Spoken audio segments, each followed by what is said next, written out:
जय श्री हरि। बंधु, आज पुनः अनेक दिवस के उपरांत आज आपको लेके आए हैं नए कुंडली की ओर। आइए दिखाते हैं आपको। ऐसी कुंडली आपने कदाचित ही देखी हो, और यदि आपने देखी भी होगी तो तथापि ये आपके लिए बहुत रुचि का विषय है। आइए दिखाते हैं आपको। 8 दिसंबर 1985 का इनका जन्म है। दोपहर 3 दिल्ली में, इंद्रप्रस्थ। कुंडली देखिए, मेष लग्न की कुंडली है। 4 ग्रह जाकर के अष्टम भाव में विराजमान हैं। 4 ग्रह, 3 ग्रह सप्तम में हैं, 1 दशम में, बचा क्या? सारे ग्रह लगभग एक ही 3 स्थानों में सिमट गए। आइए दिखाते हैं। प्रथम भाव मेष लग्न है, मेष लग्न, और मंगल जाकर के सप्तम भाव में विराजमान है। स्त्री के प्रति आसक्ति रहेगी। यदि स्त्री रही तो, ऐसा मैं क्यों कह रहा हूं ये आपको आगे बताएंगे। स्त्री के प्रति आसक्ति है, और क्रोध तो है ही, क्योंकि मंगल स्वयं लग्न को देख रहे हैं, और मेष राशि वाले क्रोधी होते ही हैं, और मंगल स्वयं लग्न को भी देख रहे हैं, तो क्रोध और दूना हो जाएगा। साथ में राहु और केतु भी विराजमान है, गर्म ग्रह हैं, वो भी क्रोधी। लेकिन चंद्रमा के यहाँ होने से थोड़ी सी शीतलता प्राप्त हुई है, लेकिन वो 1 डिग्री पर है। यद्यपि मंगल भी 2 डिग्री पर है, तो उतनी गर्मी नहीं दे पा रहे हैं, लेकिन क्योंकि मेष राशि वाले तो होते ही क्रोधी स्वभाव के हैं, इसलिए क्रोध इनमें अत्यधिक रहेगा। अब वो भले ही दिखे चाहे ना दिखे, हमको नहीं दिखा इसलिए हमने कहा, मेरे को क्रोध नहीं दिखा, लेकिन क्रोधी स्वभाव है, क्रोधी है, क्रोध बहुत है इनमें। क्योंकि राहु लग्न में विराजमान है, राहु लग्न में विराजमान होने से कोई ना कोई, मैंने पहले भी बताया, व्यसन देता है। और विशेष रूप से तो धूम्रपान का व्यसन देता है, लेकिन हो सकता है अन्य कोई व्यसन भी हो, नहीं कह सकते। प्रथम भाव का स्वामी जिसका सप्तम भाव में विराजमान होता है, ऐसा माना गया है कि शास्त्र कहता है कि उसकी जो स्त्री होती है वो रूपवान होती है, सुशील होती है, और मनुष्य भी तेजस्वी होता है, और मनुष्य का स्वभाव भी अच्छा होता है, ऐसा माना गया। तेजस्वी तो होगा ही, मंगल देख रहा है अपने आप को, और अपने ही भाव को पुष्ट करेगा। पराक्रमी भी होंगे, बहुत युद्ध में भी निपुण होंगे, साहसी भी होंगे, और भाई बहनों में प्रेम रखने वाले भी होंगे। तो ये इसका प्रथम भाव का फल हुआ इस कुंडली के। चंद्रमा थोड़ी शीतलता भी रहेगी। राहु, यद्यपि मंगल अपनी स्वयं की राशि को देख रहा है, तो सुंदर तो होंगे, ये स्वयं भी सुंदर होंगे, लेकिन राहु होने से थोड़ी सी विकृति, कहीं ना कहीं वो सुंदर और सुंदर होते, लेकिन राहु ने थोड़ी विकृति उत्पन्न कर दी। चंद्रमा है, चंद्रमा देख रहे हैं, सुंदर, हल्की सी सुंदरता की कमी राहु के कारण हो गई। अगला देखिए, द्वितीय भाव। द्वितीय भाव का स्वामी शुक्र जाकर के अष्टम स्थान में विराजमान हो गया है। तो द्वितीय भाव क्या है? परिवार, धन, संपत्ति।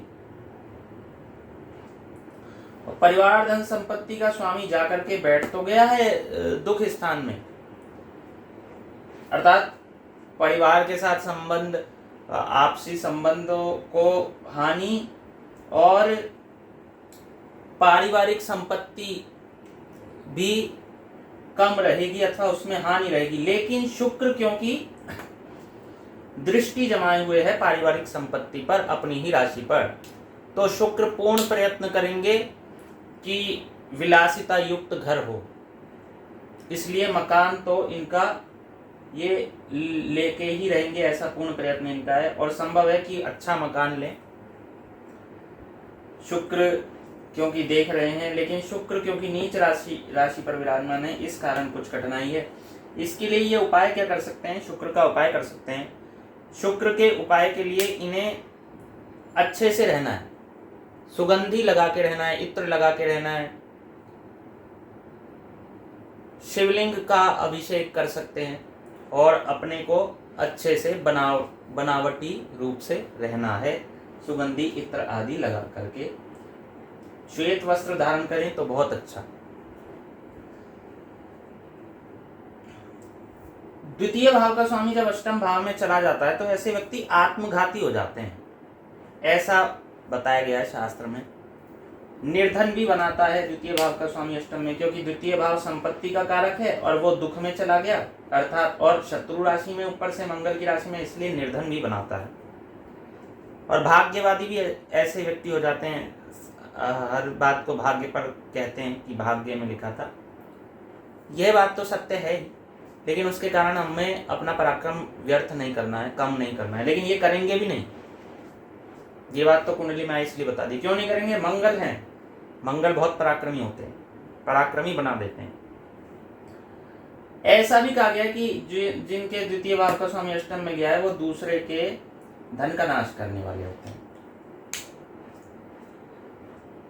तो यद्यपि ये तो है ही कि द्वितीय भाव का स्वामी शुक्र अष्टम में चला गया तो समस्या तो है ही। अब शनि क्योंकि द्वितीय भाव को देख रहा है तो शनि किसी ना कहीं संपत्ति को नष्ट करने का प्रयत्न करेंगे। सूर्य भी देख रहे हैं, सूर्य भी नष्ट करने का प्रयत्न करेंगे। बुध देखने से बुध थोड़ा शुभता प्रदान करेंगे, मिला जुला प्रदान करेंगे।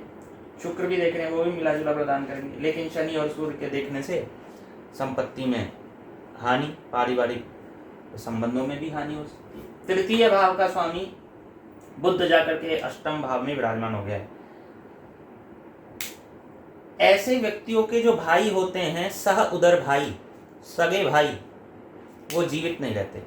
तो संभव है कि इनका कोई ना कोई एक भाई गर्भ में चला गया हो अथवा कम आयु में चला गया हो।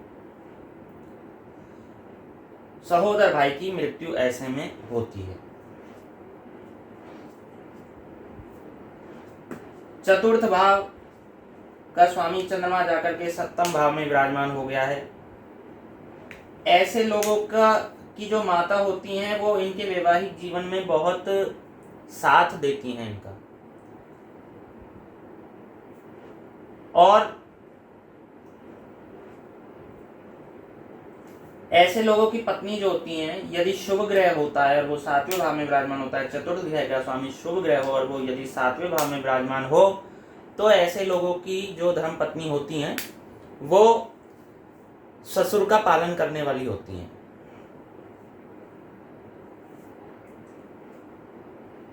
गुरु की दृष्टि चतुर्थ भाव पर होने से माता के सुखों में वृद्धि है, माता से संबंध अच्छे हैं। अगला पंचम भाव का स्वामी सूर्य जाकर के यह भी अष्टम भाव में विराजमान हो गया। देखिए, दूसरे का स्वामी भी अष्टम में, तीसरे का स्वामी भी अष्टम में, पंचम का स्वामी भी अष्टम में जाके विराजमान हो गया। विद्या नहीं मिल पाई था, विद्या से हीन रहना पड़ा, कारण कि पंचम का स्वामी अष्टम में विराजमान हो गया, दुख स्थान में, अथवा विद्या लेते लेते कुछ ऐसे दुखों की प्राप्ति हुई कि विद्या अच्छे से ना ले पाए। यद्यपि मंगल की राशि में है, मित्र की राशि में है, लेकिन दुख स्थान में है। हो सकता है कि कम विद्या प्राप्त की हो, लेकिन जितनी की हो वो अच्छे से स्मरण हो, ऐसा भी संभव है क्योंकि मित्र की राशि में है। शनि साथ में होने से विद्या में और कमी कर दी और गड़बड़ कर दी कुछ, अर्थात विद्या के समय इनको अच्छा अनुभव नहीं रहा, कुछ ना कुछ कमी, कुछ ना कुछ रुकावट आती रही विद्या प्राप्ति के समय। और है भी अच्छी, संभवतः ग्रेजुएशन प्राप्त नहीं की है इन्होंने, तो विद्या में हानि हुई। पंचम का स्वामी अष्टम में जाए तो कठोर वक्ता होते हैं, स्त्री से रहित होते हैं, और इनका कोई भाई या पुत्र अंगहीन होता है। छोटा भाई पुत्र समान होता है इसीलिए, और इनका छोटा भाई अंगहीन तो नहीं है, लेकिन इनके छोटे भाई को बहुत सारी समस्याएं हैं, चलने फिरने में कठिनाई है, उनको जो घुटने का जो ऑपरेशन बोल रखा है कि कृत्रिम घुटना लगाने पड़ेगा, कूल्हा कृत्रिम बदलना पड़ेगा, इस प्रकार से। षष्ठ भाव का स्वामी जाकर के अष्टम में विराजमान हो गया, द्वितीय का भी अष्टम में, तृतीय का भी अष्टम में, पंचम का भी अष्टम में, षष्ठ का भी अष्टम में, सब अष्टम में। षष्ठ का स्वामी जब अष्टम में विराजमान हो जाता है तो ऐसे व्यक्ति को विष से बहुत खतरा होता है, जहर से बहुत खतरा होता है ऐसे व्यक्तियों को। ऐसा लिखा है शास्त्र में तो कि विष से मृत्यु होती है। अब आप सोचेंगे क्या मुझे कोई जहर दे के मार देगा? नहीं, शरीर में सबकी मृत्यु के अलग अलग कारण हैं, एक ना एक दिन सबको मृत्यु आनी है। किसी के शरीर में कोई फूड पॉइजन से भी पेट खराब होने से मृत्यु हो जाती है, कोई अन्य सर्प से भी मृत्यु हो जाती है, वो भी जहर है। अन्य किसी प्रकार की चीज है वह भी जहर सदृश है तो उससे भी मृत्यु हो जाती है। तो वो इनके उससे इन्हें बचना है कहीं ना कहीं। षष्ठम का स्वामी अष्टम में बुध है, वो अष्टम में चला गया है, तो इनके जो शत्रु होते हैं वो स्वयं अपने को शत्रु के साथ पाएंगे, ऐसा इनका शत्रु का भाव प्रदर्शित करता है। इनको ऋण देने वाला भी मुसीबत में पड़ेगा। अगला सप्तम भाव का स्वामी जाकर के पुनः अष्टम में, कितने अष्टम में जाएंगे? द्वितीय का स्वामी अष्टम में, तृतीय का स्वामी अष्टम में, पंचम का स्वामी अष्टम में, षष्ठ का स्वामी अष्टम में, सप्तम का स्वामी अष्टम में, और इधर दशम का स्वामी अष्टम में, एकादश का स्वामी अष्टम में। 1 2 3 4 5 6 7 भावों के स्वामी अष्टम में।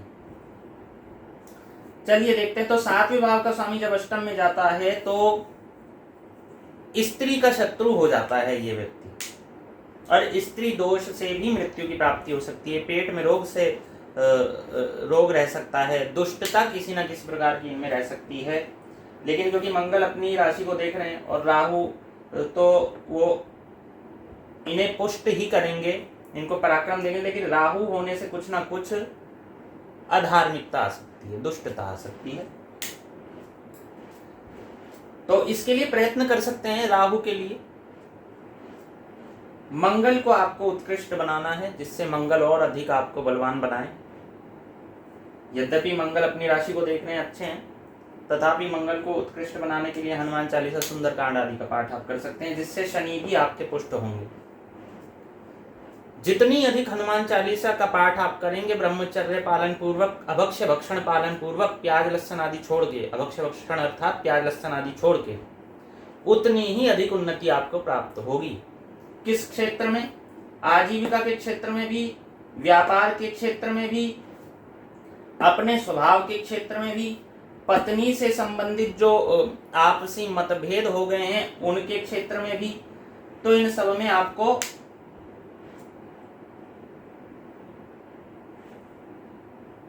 अच्छी शुभ अच्छे परिणाम प्राप्त होंगे।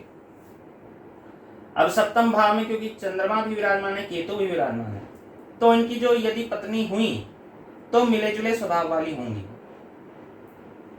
यद्यपि पत्नी से बनेगी नहीं और अष्टम में जाके विराजमान है, वैसे तो अभी तक इनका विवाह नहीं हुआ है, लेकिन यदि हुआ तो राहु और मंगल दोनों, मंगल केतु राहु सभी विराजमान हैं, और शुक्र भी जाकर के शत्रु की राशि में विराजमान हो गए हैं। किसी भी स्थिति में ऐसा नहीं दिख रहा कि इनका विवाह अच्छा चल पाएगा। विवाह के भाव का स्वामी शुक्र अष्टम में, दुख में, ऊपर से शत्रु राशि में, मंगल भी ऊपर से मांगलिक है, मंगल भी इनके सप्तम भाव में, राहु और केतु की धुरी, राहु भी लग्न में मंगल गृहस्थ भाव को देख रहा है और गृहस्थ भाव में केतु भी बैठा हुआ है। और यहाँ पर जब शुक्र अष्टम में आ गया है, उसकी शनि के साथ युति है, सूर्य के साथ युति है, बुध के साथ युति है,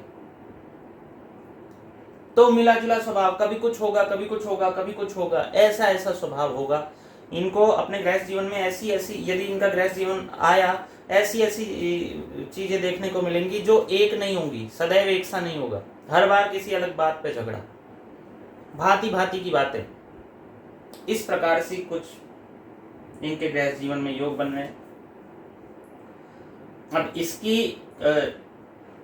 इसको अच्छा बनाने के लिए शुक्र को मजबूत बनाना होगा। शुक्र को मजबूत बनाने का उपाय पहले ही हमने द्वितीय भाव के लिए बता दिया था, अच्छे से बंठन के रहना, इत्र आदि लगा के रहना, भगवान शंकर को अभिषेक आदि करना। अगला देखिए अष्टम भाव। अष्टम भाव का स्वामी मंगल जाकर के इसके पहले वाले भाव में विराजमान हो गया है। प्रतियोगिता के भाव के स्वामी की हानि हो गई। किसी भी कंपटीशन में आपको भाग नहीं लेना चाहिए, आप सफल नहीं हो पाएंगे, कठिन है। दूसरा,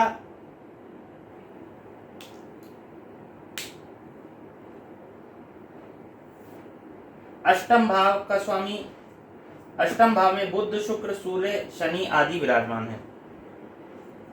तो एक तो अष्टम भाव पिछले भाव में गया तो इससे आयु का ह्रास हुआ, क्योंकि अष्टम भाव आयु को दर्शाता है।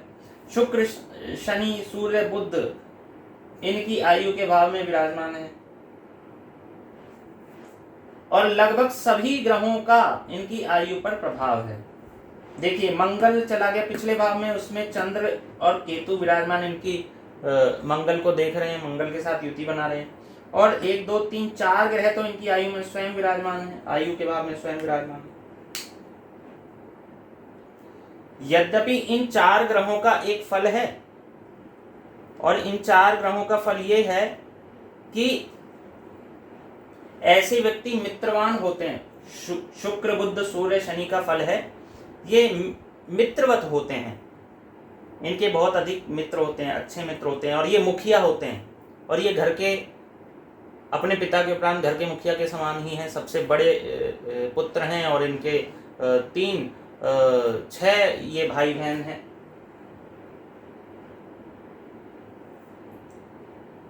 दूसरा, 6 भाई बहन इनके कैसे हो गए? देखिए बुध जाकर के अष्टम भाव में विराजमान है, और बुध के साथ देखिए इतने सारे ग्रह हैं, तो 6 भाई बहन हो तो कोई बड़ी बात नहीं। यदि बुध अकेले होते तो मानते कि ठीक है एक आध भाई बहन हो गए, लेकिन बुध के साथ में ग्रह भी तो इतने सारे हैं, ये सब इनके भाई बहन को ही तो प्रदर्शित करते हैं।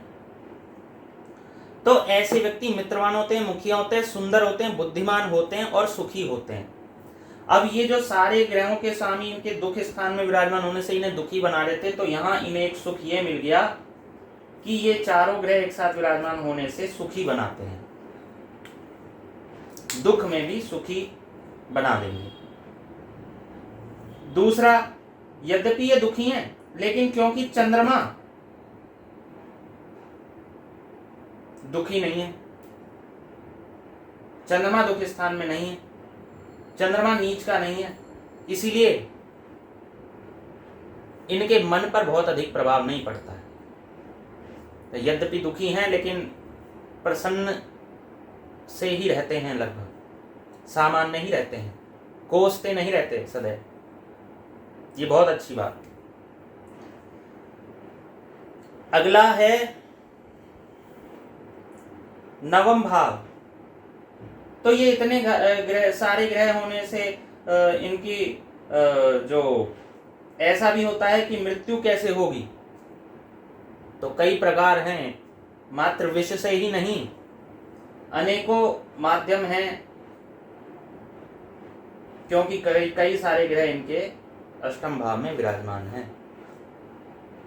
कई सारे कारण भी हो सकते हैं, जैसे मल्टी ऑर्गन फेलियर भी हो जाता है, सारे ऑर्गन काम करना बंद कर देते, तो कई सारी चीजें इसमें हो सकता है, एक साथ कई सारी बीमारियां लग जाए, एक के बाद एक दूसरी बीमारी लगती चली जाती है, और ये तो हर एक के साथ, बहुतों के साथ होता है जब अस्पताल में भर्ती होते हैं। लेकिन आयु इनकी यहाँ पर तो अल्प हुई है, लेकिन अभी हम जब योग बताएंगे तो आपको पता चलेगा इनकी आयु के विषय में, क्योंकि मंगल ही स्वयं को देख रहा है। और मंगल स्वयं को देख रहा है तो आयु का ह्रास भले ही हुआ हो, लेकिन मंगल स्वयं को भी देख रहा है तो आयु में वृद्धि कर रहा है। अगला दिखा दें आपको, नवम भाव का स्वामी गुरु जाकर के अगले भाव में विराजमान हो गया है, लेकिन नीच का होके। यद्यपि धर्म का पालन करेंगे, सामान्य धर्म का कर पाएंगे, बहुत अतिश्रेष्ठ धर्म का पालन तो नहीं कर पाएंगे, और कभी कभी अधर्म भी बहुत करेंगे, क्योंकि गुरु नीच का हो गया। धर्म करते हुए दूसरे के प्रति द्वेष भी रख सकते हैं।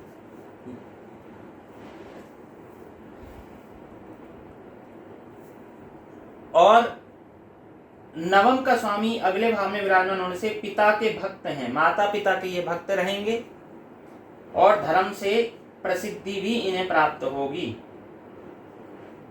धर्म से कुछ ना कुछ प्रसिद्धि अथवा धर्म करने से कुछ ना कुछ इनकी आजीविका में वृद्धि की भी संभावना है। अब दशम भाव का स्वामी शनि जाकर के अष्टम भाव में विराजमान हो गया है। दशम का स्वामी अष्टम में विराजमान होने से ऐसा बताया जाता है कि अल्पायु बनाता है, बलवान होते हैं, झूठ भी बोलते हैं, क्योंकि शनि न्यायकारी है और वो ही इनके नीच का होके बैठ गया है, अर्थात शत्रु की राशि में और दुख स्थान में विराजमान हो गया है। तो कुछ ना कुछ कपट भाव, कुछ ना कुछ दुराचार रह सकता है। इसके कारण व्यसन का दुराचार नहीं, व्यसन का तो यहां से हो गया, ये है गुणों का दुर्गुण आना। दुर्गुण शनि यहाँ पर ला सकते हैं क्योंकि नीच के बैठे हैं, और हो सकता है कि न्याय प्रिय ना हो, ये ऐसा भी संभव है शनि के विराजमान होने से। अगला, अब दशम भाव में क्योंकि गुरु विराजमान है तो गुरु कहीं ना कहीं शुभ करते हैं, भले ही वो स्वयं पीड़ित हैं, पीड़ित होने के बाद पश्चात भी शुभ करने का प्रयत्न करते हैं। इसलिए आजीविका, कहीं ना कहीं आजीविका चलाने का प्रयत्न अवश्य करते रहेंगे, क्योंकि पराक्रमी भी हैं और पराक्रम का स्वामी भी इनको देख रहा है, इसलिए उसका प्रयत्न तो सदैव रहेगा। साथ ही पराक्रम का स्वामी गुरु को भी देख रहा है, 1 2 3 4, चौथी दृष्टि से गुरु को भी देख रहा है, इसलिए वहां पराक्रम रहेगा, भले ही गुरु नीच के हों। कुछ ना कुछ पराक्रम करके शांति से बैठने वाले नहीं है, निठल्ले होके आलस प्राप्त करके बैठने वाले नहीं। यद्यपि आलसी कहीं ना कहीं थोड़े बहुत ये हैं, लेकिन आलस करके बैठने वाले नहीं है, अवश्य पराक्रम करके आजीविका का साधन बनाएंगे। अगला 11वें भाव का स्वामी, लाभ भाव का स्वामी जाकर के पुनः वह शनि है और अष्टम नीच में और दुख स्थान में जाकर विराजमान हो गए,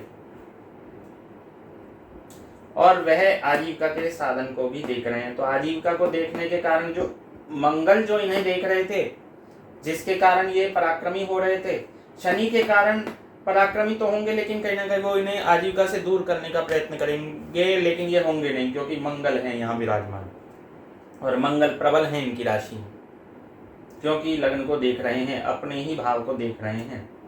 इनके शरीर सबसे अच्छा, इनकी पूरी कुंडली में इनका शरीर है, क्योंकि मंगल अपनी ही राशि को देख रहे हैं।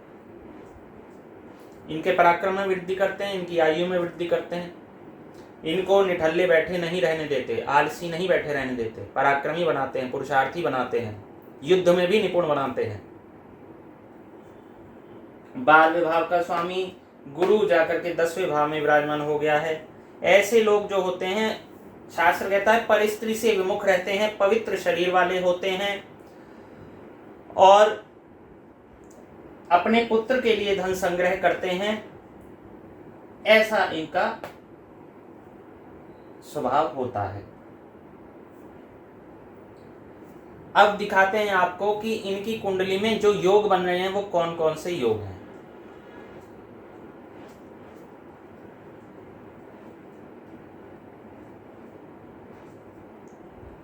चार ग्रहों का योग तो आपको बता दिया। इनकी कुंडली में केमद्रुम योग बन रहा है, क्योंकि चंद्रमा से 12वें भाव पर कोई भी ग्रह विद्यमान नहीं है, इसीलिए केमद्रुम योग इनकी कुंडली में बन रहा है। केमद्रुम योग से व्यक्ति दीर्घायु होता है। ऐसा भी लिखा है कि गाली गलौच वाला होता है, स्त्री से रहित होता है, दुखी होता है और पुत्र से रहित होता है। अच्छी बात क्या निकल के आई कि दीर्घायु। बुरी बात क्या निकल के आई कि स्त्री पुत्र से हीन, दुखी। जब स्त्री पुत्र से हीन होते हैं तो कई लोग दुखी अवश्य ही हो जाते हैं, और गाली गलौच देने वाले, ऐसा यहाँ निकल के आया। लेकिन गाली गलौच देने वाले तो हम तब कहते, हाँ, गाली गलौच देने वाले यहाँ पर इनका फल निकल के आया है। लेकिन उसे पूर्ण रूप से मान लेना ठीक नहीं है, क्योंकि मंगल भी यहाँ देखने से मंगल अच्छा करते हैं, शुभ करते हैं। चंद्रमा विराजमान होने से वो शुभ बनाते हैं, इसीलिए। अगला आपको दिखाते हैं, इनकी कुंडली में वेशी योग है। वेशी योग, वेशी योग क्या होता है? सूर्य से द्वितीय भाव में कोई भी ग्रह ना हो। तो यहां सूर्य से द्वितीय भाव में कोई ग्रह नहीं है, इसलिए ये बुद्धिमान, तिरछी दृष्टि से देखने वाले, और इनका जो धड़ होगा वो पुष्ट होगा, मंद गति से चलने वाले, सात्विक, धैर्यवान, सत्यवक्ता, शूरवीर और दीर्घायु, यह भी इन्हें दीर्घायु बनाता है। और जो शनि जो इन्हें दुर्गुण दे रहे थे, झूठ आदि बोलने के, दुराचरण के जो दुर्गुण इन्हें दे रहे थे, अन्यायकारी होने के, तो धैर्यवान इन्हें और सात्विक बनाने से उसमें कमी आ जाएगी। ये प्रबल योग है, और योग जब भी होता है वो प्रबल होता है अन्य की अपेक्षा, अन्य सामान्य ग्रह आदि की अपेक्षा उसका फल अधिक होता है। इसलिए सात्विकता अधिक रहेगी, धैर्यवान अधिक रहेंगे, और वो जो इनके दुर्गुण थे उनका वो बहुत कम हो जाएंगे, तो सामान्य बात आ जाएगी। अगला, इनकी कुंडली में शक्ति योग बन रहा है। सप्तम से दशम तक ही सारे ग्रह विराजमान हैं। जब सप्तम से दशम तक सारे ग्रह विराजमान होते हैं, क्योंकि राहु केतु तो अलग अलग होंगे, इसलिए राहु की तुलना, राहु की गिनती नहीं करेंगे। 1 2 3 4, बस इन चारों में ही लगभग सभी ग्रह सिमट गए। तो इन्हें प्रेमी बनाते हैं, सभी से प्रेम करने वाले हैं। अच्छे लोग हों चाहे बुरे लोग, सभी से प्रेम करते हैं। आलसी बनाता है यह योग इन्हें, सुख व धन रहित करता है यह योग, विवादी बनाता है इन्हें, पराक्रमी भी बनाता है, और घर का सुख इन्हें कम मिलता है। ऐसे इनके योग इस शक्ति योग से दृष्टिगोचर हो रहे हैं। अगला, इनकी कुंडली में तो सबसे अच्छा शक्ति योग में क्या आपको लगा? एक तो सबसे प्रेम करने वाले और पराक्रमी। अगला है शूल योग। शूल योग क्या होता है कि 3 स्थानों में ही सारे के सारे ग्रह आ गए। बस 3 स्थानों में, 3 भावों में इनके सारे के सारे ग्रह आ गए। 1 2 3, वो था 7वें से 10 तक शक्ति योग, और शूल योग है बस 3 में ही सारे ग्रह आ गए। तो यह क्या करता है? शूल योग युद्ध में निपुण बनाता है, निष्ठुर निर्दयी बनाता है। स्वाभाविक है, शूल योग भी निर्दयी बना रहा है। मंगल लग्न को देखने से वह भी निर्दयी, वह भी पराक्रमी बना रहा है, क्रोधी बना रहा है, निर्धन बनाता है यह योग। वह अन्यों के लिए शूल के समान ये हो जाते हैं।